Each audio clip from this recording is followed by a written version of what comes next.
Pourquoi vous devez voyager seul? Alors tu peux voyager avec ta copine, tes amis, ta femme, ton cousin, tout ce que tu veux. Mais vraiment, moi je pense que les voyages seuls, c'est paradoxalement les meilleurs voyages. C'est-à-dire c'est les voyages où tu restes le moins seul en réalité. Parce que quand tu es avec ton pote ou j'en sais rien, ta femme ou quoi, il suffit qu'il y en a un qui veut aller à droite, l'autre à gauche, terminé. Voilà, conflit, boum, ça casse les couilles. Tandis que quand tu voyages tout seul, bah déjà tu es obligé, déjà tu te reconnectes avec toi-même. Parce que bon, je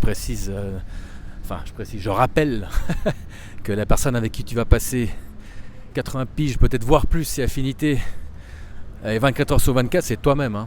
Donc déjà, si tu n'arrives pas à te poser à une terrasse de café et juste rester avec toi-même 5 minutes sans être là à chercher des clubs, des bières, des machins, des TikTok, toutes ces conneries, déjà pose-toi une question. Si tu n'arrives pas à être toi-même 5 minutes, ça craint mon pote.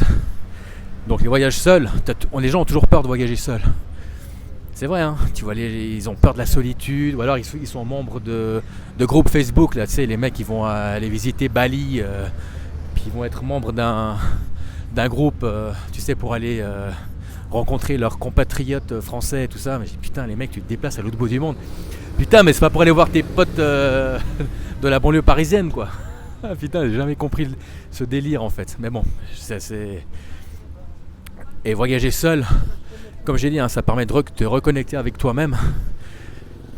Et dans ce monde-là, hyper connecté et surtout très déconnecté, parce que moi je trouve que voilà, c'est une dinguerie. Mais ayant connu le voyage avant les réseaux sociaux, je pense que c'était plus qualitatif auparavant, hein, que maintenant.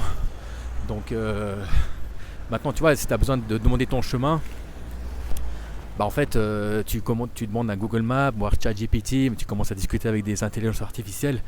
Donc il y a des gens qui voyagent seuls, mais en réalité, ils sont toutes les 2 secondes sur leur téléphone, donc ils sont pas vraiment seuls en fait.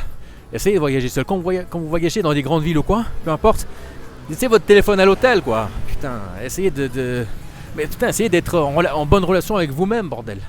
La solitude, c'est pas quelque chose de négatif si elle est bien organisée et bien vécue. Voilà, c'est un petit conseil.